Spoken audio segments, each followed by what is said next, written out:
actually. And Katie Boyd messaged and said she'll be here in a couple minutes. But yeah, Dawn is facilitator today, but I had put on the calendar that to hold a space to talk about planning for fall conferences. But we don't need to stay on that topic if there are other topics that make sense. I will Yeah. ask, who's going to GSA? Just me. I haven't heard of anyone. I haven't heard a lot of chatter about it. Hey, Wendy, Got it. when is when is GSA? It's the end of the month. I think it starts on September 22nd. Oh, soon. Okay. Yeah. It is September.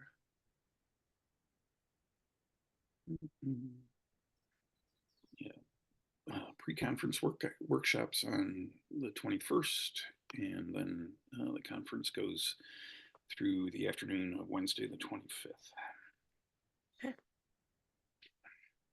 Be in Anna. Yeah. I guess I will say that I wasn't planning to go in person, but I got elected as a GSA fellow, so I felt sort of like I should go, which is nice. Except I've got to get on an airplane and stuff like that. Cool. Congratulations. What does that entail, being a GSA fellow? Oh, it just means that the Geological Society of America thinks I'm doing a good job, more or less. Nice. So All right. they elect somewhere in the scores of fellows every year. So now I get to have it in my email signature and stuff like that. Cool. That's good. So I guess we'll dig in. I'm Don Haas. I'm the facilitator for today, and the suggested topic is talking about fall conferences.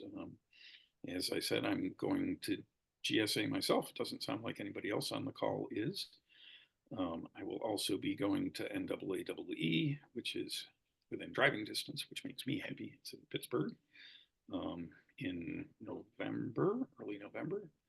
And I did not put in a proposal for AGU, but I might go anyway because it's in DC and therefore driving distance. And as a museum educator, I think my registration is $50. So that makes it tempting to actually go to my first conference in a long time where I don't have obligations.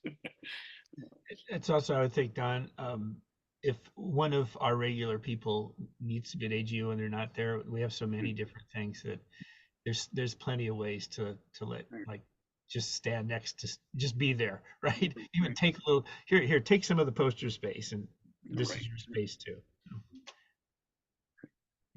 So other folks doing other conferences or any of those conferences this fall? AGU is the main one. I don't know if anyone's going to ASTC. Not this year. No, I don't know anyone that is, but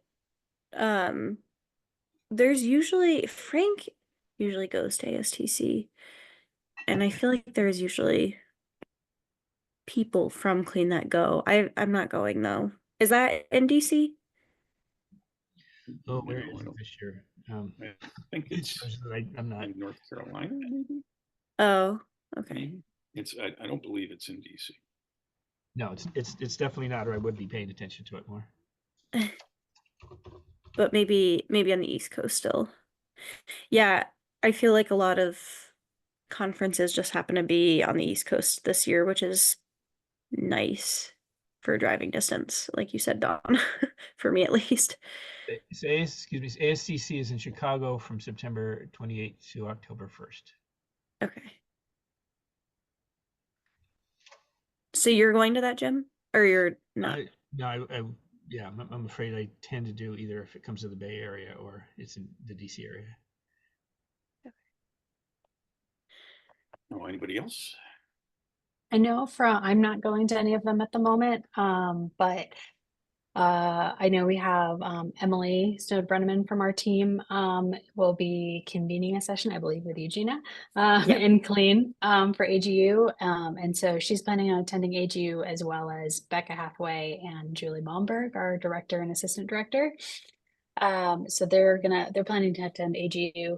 I have a couple folks on my team, Tim Barnes and Elizabeth Mays, who are co-authors on posters that I know, poster abstracts that got submitted to AGU around kind of science education pieces and systems thinking and in association with the GLOBE program. So I don't know where exactly those will go, but abstracts are submitted at least for that. I don't think anybody's going to Aztec from our group this year. Usually we have somebody going. Becca, actually, I just got a chat. Becca is going to be going to Aztec and AMS this year. So, yeah. And NSTA in New Orleans is coming up soonish too, which I couldn't swing. Yeah, we attended NSTA, had a really big presence at NSTA in Denver in the spring, but we don't have anybody going in the fall. Yeah, I from our group plan this to be year. in Philadelphia in the spring. Nice.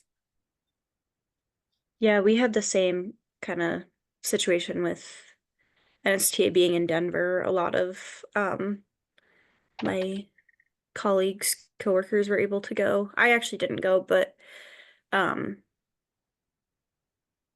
yeah, that I don't think because NSTA is twice a year, is that It is now twice a year. Yeah, twice a year? Okay. two national conferences instead of what they used to do of one national and 3 regionals.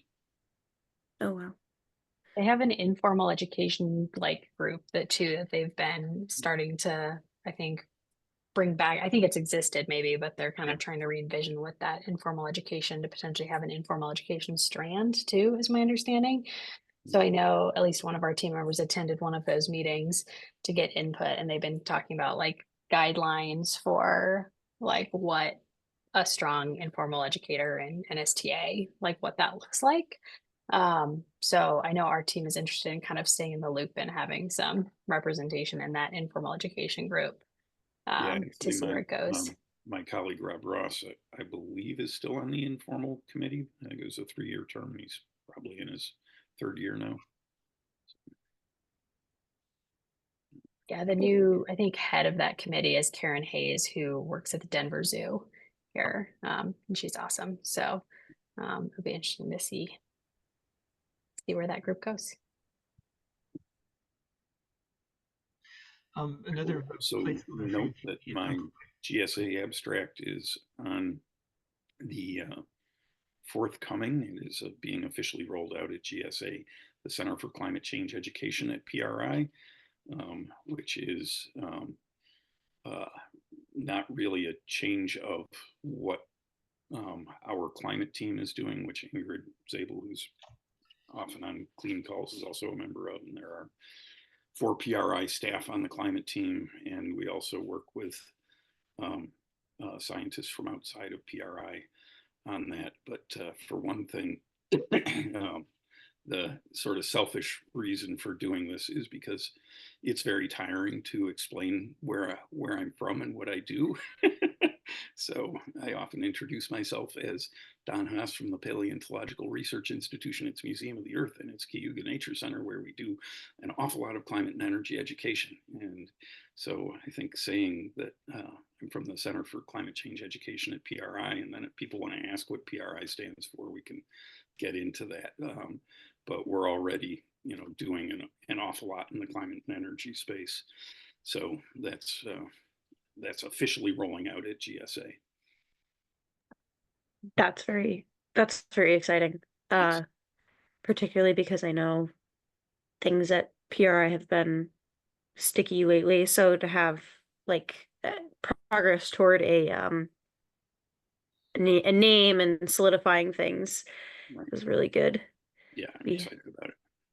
Yeah, we had well, as I think all of you or most of you know, we had CLEAN's host institution did a very similar thing. We're now this CEEE, the Center for Engagement, Evaluation, and Education at Ceres, and we're having a similar thing where we're like, you know, when you said series education outreach prior, I don't think that gave like a very full picture of what we were. And now we're still trying to figure out with the name change. It's like it's giving a fuller picture, still kind of a mouthful. But at least it describes a little bit more accurately what we do. And if people want to ask what series is, they can. It's similar to what you just said about Pure Eye. Mhm. So it's yeah, very rebranding is always Yeah, a journey. right, right. But Yeah, yeah, and I'll also, I said our climate team, which is me and Ingrid and Rob Ross and Alex Moore, our PRI staff, and we also have working with us uh, Toby Alt, who's a climatologist at Cornell, and Ben Luce, who is um, the chairman of the board of the American Solar Energy Society, and we should probably have him on a clean call at some point. Um, and he works at Buffalo Solar now, but spent a bunch of years as a researcher at the National Renewable Energy Lab at Los Alamos, and then as a physics professor at a little college in Vermont that is on hard times. So he moved back to Buffalo, he's actually a high school friend of mine. And Frank Tellis, who is a grad student at Northern Arizona University and working on projects with Toby. And Ben Browner Stein, who is an NSF program officer who did his graduate work at Cornell and did a lot of work with us. And he uses his 1 day a week as a program officer. They have a week where they can do research, or 1 day a week rather, where they can do research or outreach. And he's working with us for his 1 day a week. So we think we have a pretty powerful team here. cool. That's awesome. Other announcements from folks, and a couple of folks have joined us. We've been talking a little bit about conferences for the fall. Karen, Katie, going to any of the concerts on the docket?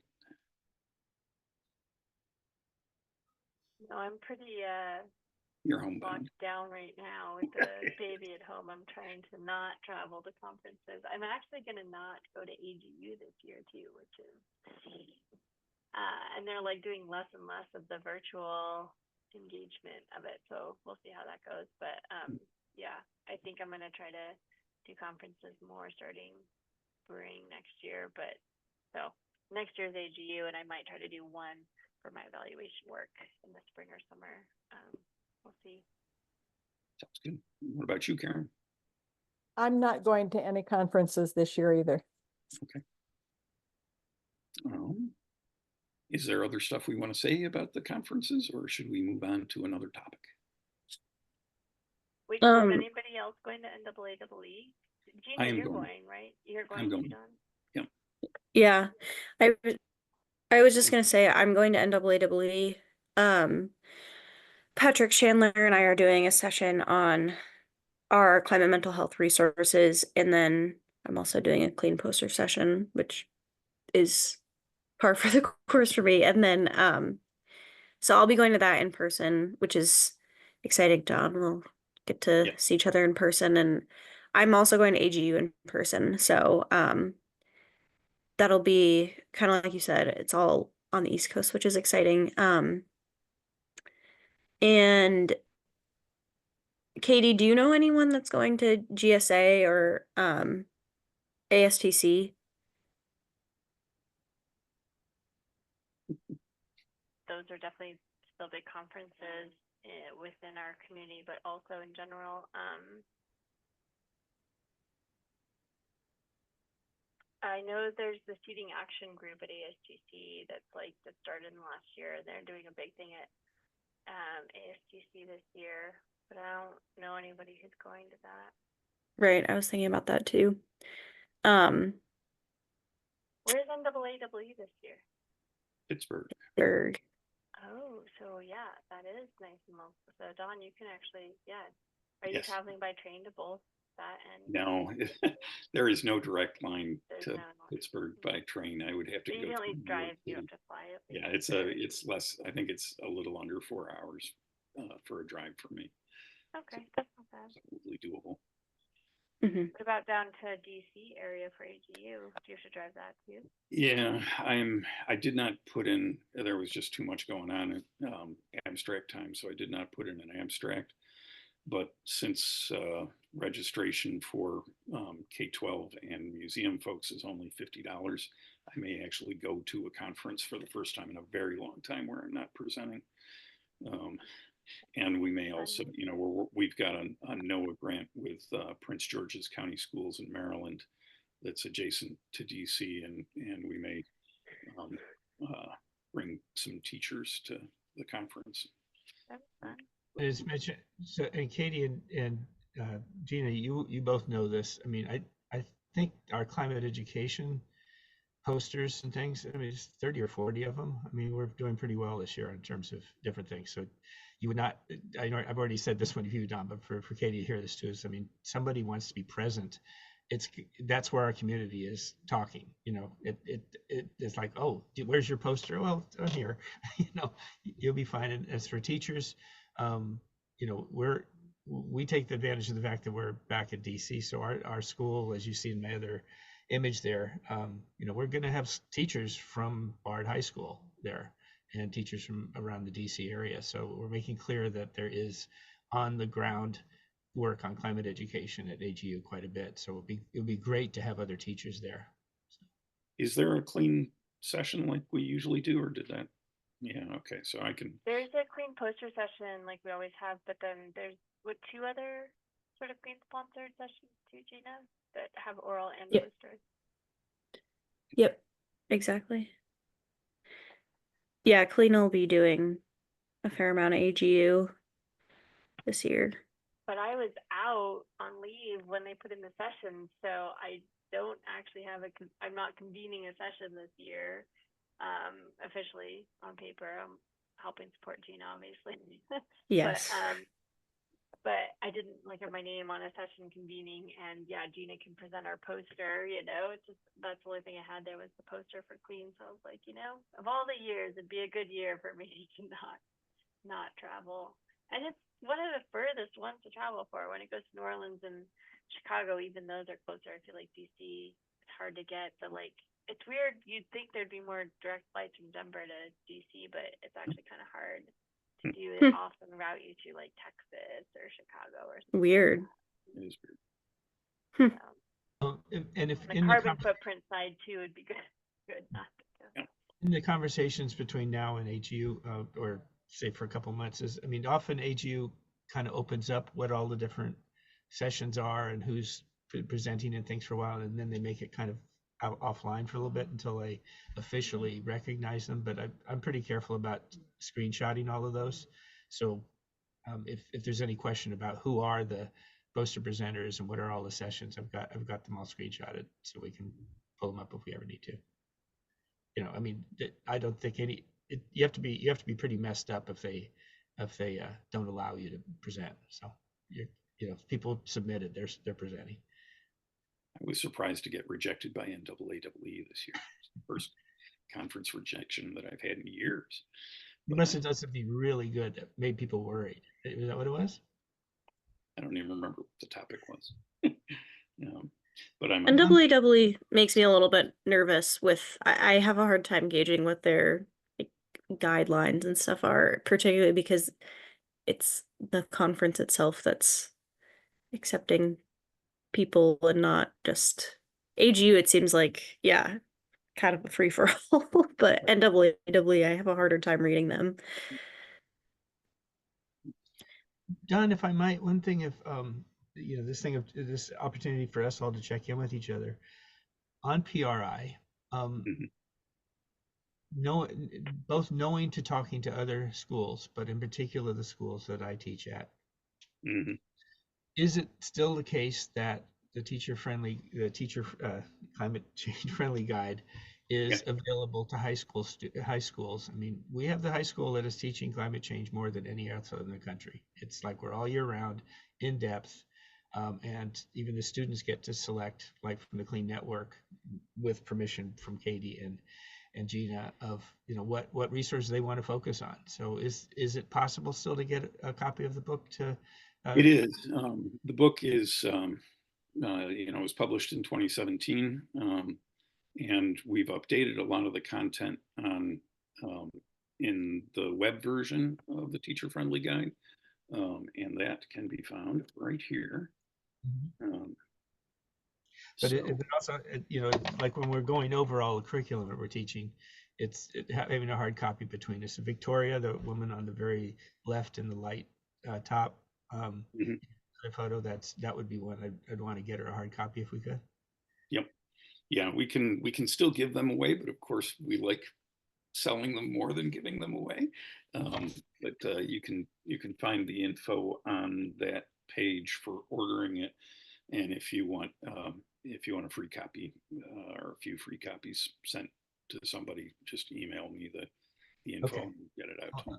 I will do that. We will try to order copies, but I think Victoria it would be meaningful to her if she could get a free copy. Yep. Thank you. The only other thing I have to say about conferences, was just before Katie joined. Katie, we were talking about NSTA. Do you know? I was just saying that our team went to a lot of, or because NSTA was in Denver most recently, a lot of our team went to that. Do you know of anyone going to NSTA this fall? New Orleans. No, yeah, it was easier for us to attend Denver. It was really cool to go and have such a presence there. I feel like we should be at the NSTA more often, but it's just hard for us to travel and be able to do that. So I don't know though. I'll have to talk. I know Patrick was trying to do more conferences this year with some of the new focus that he's going to be doing on outreach stuff for CLEAN. But I don't know if there's more funding for travel specifically, because I know he's like going to like the Colorado version, Colorado's NAAA, CAEE or whatever they call it. And then there was one other he mentioned, but I don't think he's mentioned NSTA. But it'd be really cool. What we've done in the past is try to have like a teacher ambassador go for CLEAN to NSTA. But it was really cool that we could have like a larger presence when it was in Denver. So I don't know. I'll have to try to think about that and look into whether we can do it more. But I don't think we currently have plans for that right now, Gina, to answer your question. I noted that in the spring they'll be in Philadelphia, and I hope to get there. All right, other topics for discussion, because it sounds like we've worked through the conference discussion, maybe.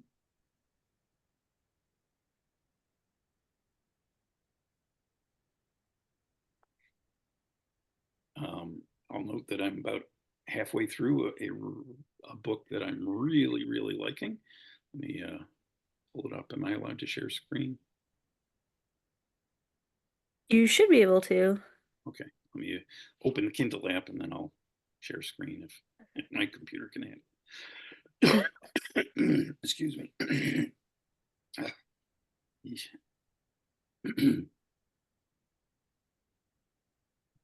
It is by Deborah Hawhey, and it came out last year. Here we go.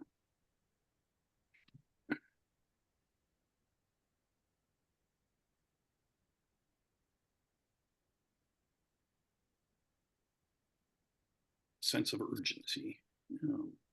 And my computer is slow, but there it is. But man, come on.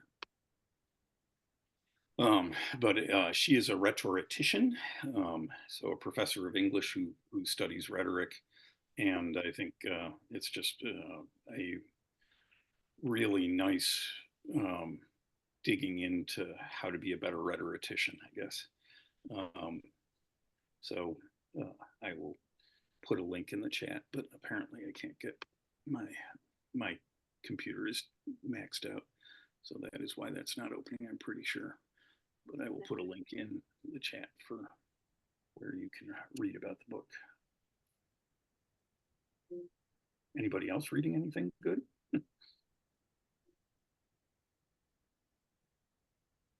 I'll be honest, I have not had time to read anything. Yeah, imagine.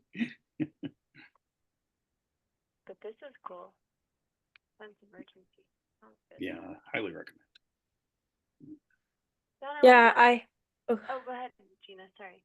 I was just gonna say it's interesting that what did you call her? A rhetorician? Rhetorician, yes. That's a very cool specialty, Mhm. and my science communication brain is like kind of intrigued by that.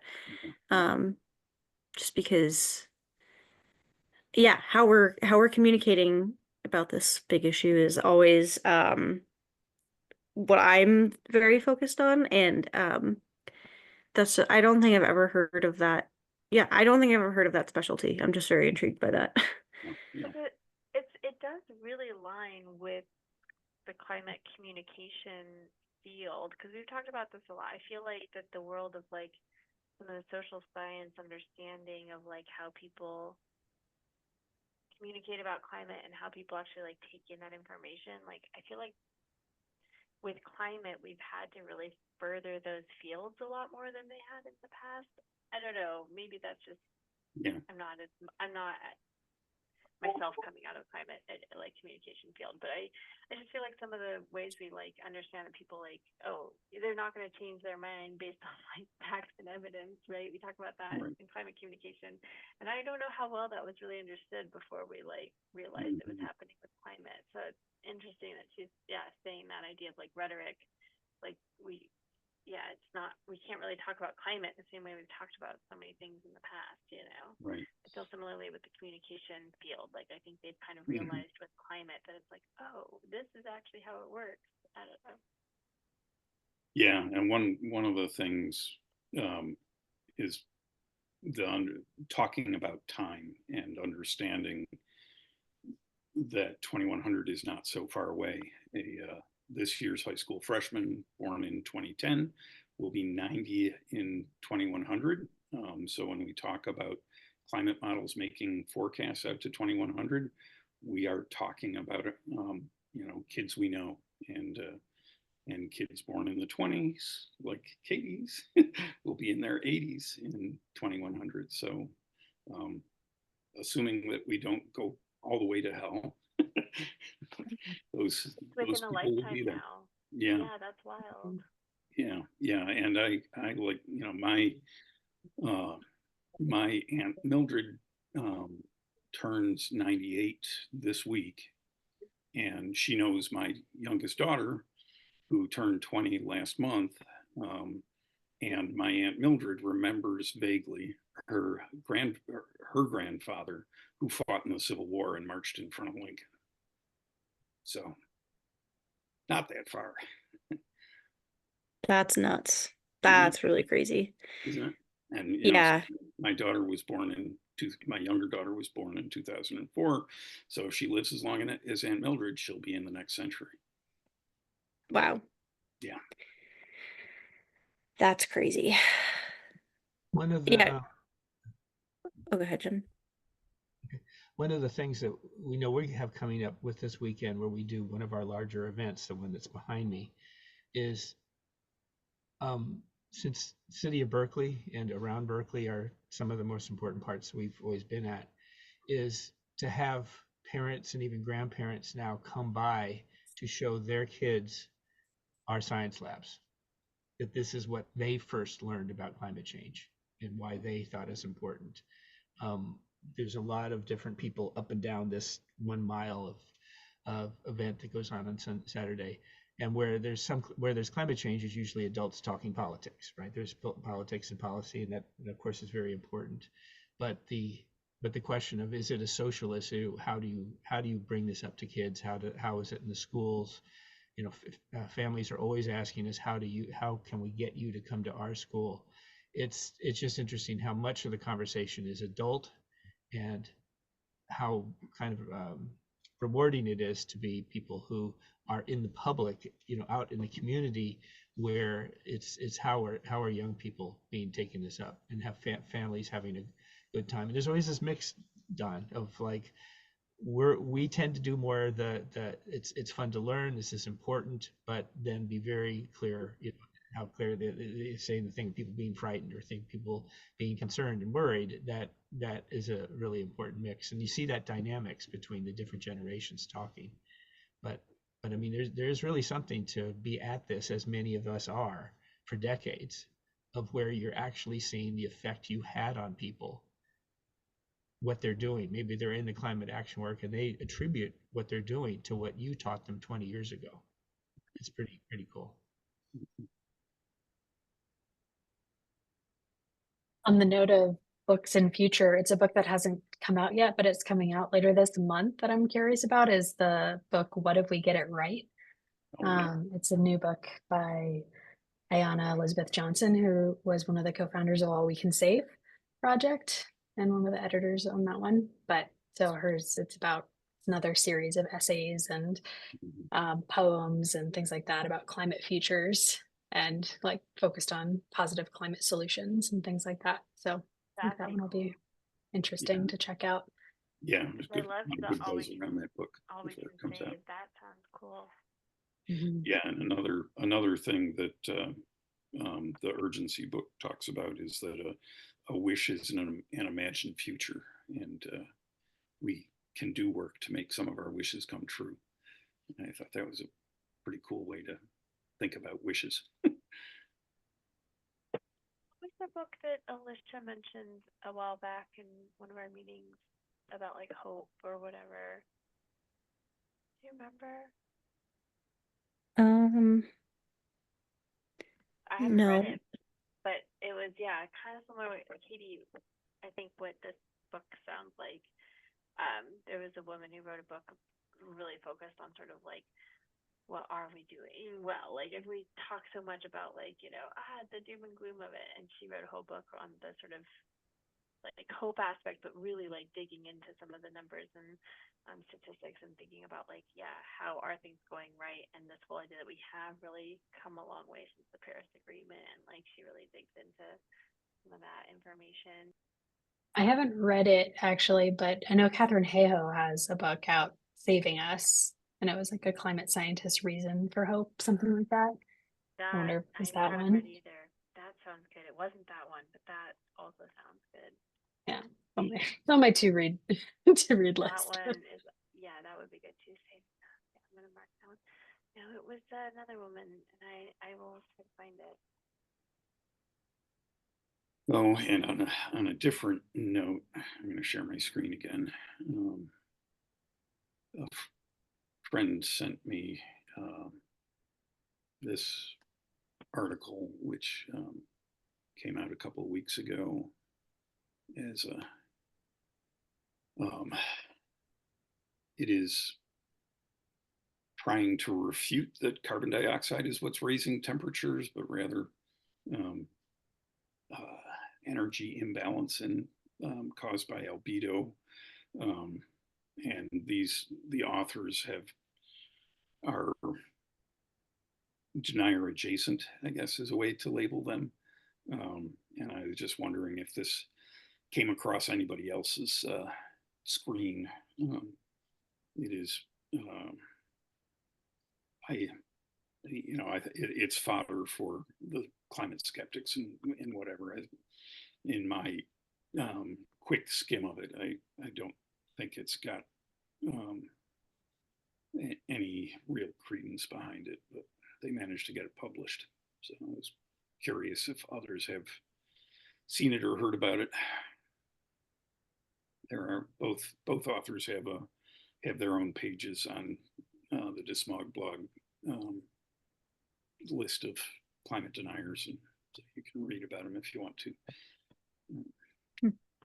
I'm looking at the Cooperative Institute for Research in the Atmosphere.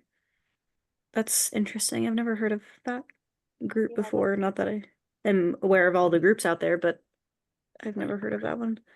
Yeah, CIRA, they're up at CSU, just north of us, up in Fort Collins at Colorado State University. Oh, I do recognize that acronym actually.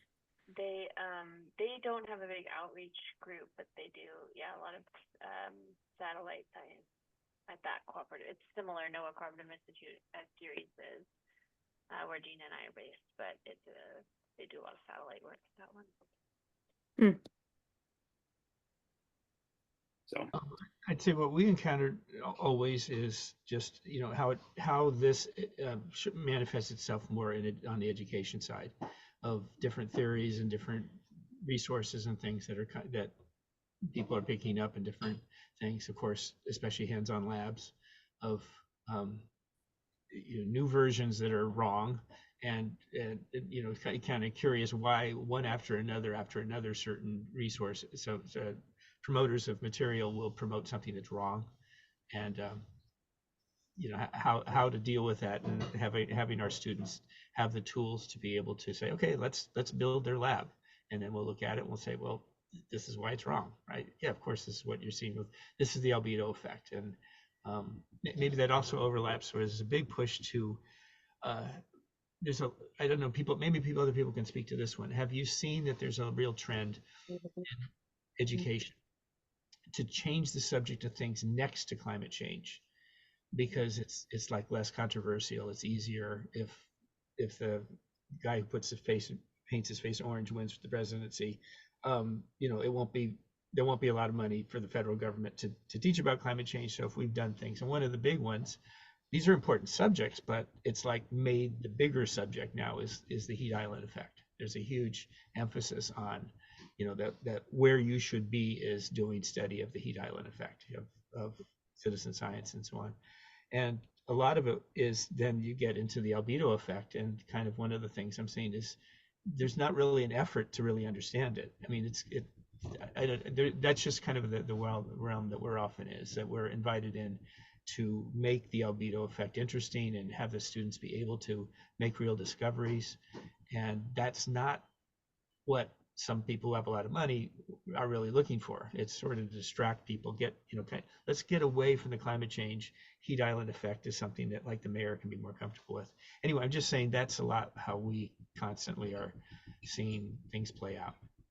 I don't know, have people seen that like there is, okay, let's stick to climate without climate change. Let's do heat island effect and try to ease off of doing anything that's really about climate change. yeah, I certainly understand the impulse, and we've, it's not new, and we did a traveling exhibit, small footprint exhibit for like rural libraries and cooperative extension offices and stuff like that, called the Weird Weather Kiosk, which was about climate change without using the word climate change very much in it, talking about extreme weather and how that has changed over time and stuff like that. So that we were probably running that exhibit from something like 2010 to 2015 or something like that. So, the idea of coming to it through a side door or a back door or something like that isn't new, but ebbs and flows. So.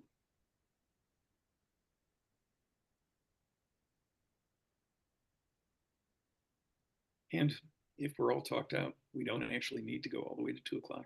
It's a quiet group today. Well, we've actually been trying to establish norms in our groups too that give like 5-10 minutes between meetings and setting them more for like 50 minutes. So that would be good, actually. Well, without trying to make a whole other discussion, Katie, you mentioned that Tim Barnes might be at AGU. Is that true? He's a co-author on a poster at AGU, but we're not sure yet. We're still waiting on all the fun budget stuff for our next fiscal year. So certainly we're not sure. Yeah. Well, we certainly will be interested if there. I mean, clearly it's a very important thing that in our work is that the kids of color, the young people of color, are able to speak with others that are in the climate world. And we have a lot of guests who come via Zoom onto our classrooms and so on. And Tim Barnes is a long-term person who's done work on hands-on. So. Mm-hmm. Yeah, he's fantastic. Yeah, I'll keep y'all posted if he's going to be at any of the conferences this year. He was at AGU last year working at the NCAR booth. But Saw him last year. yeah, Tim's great.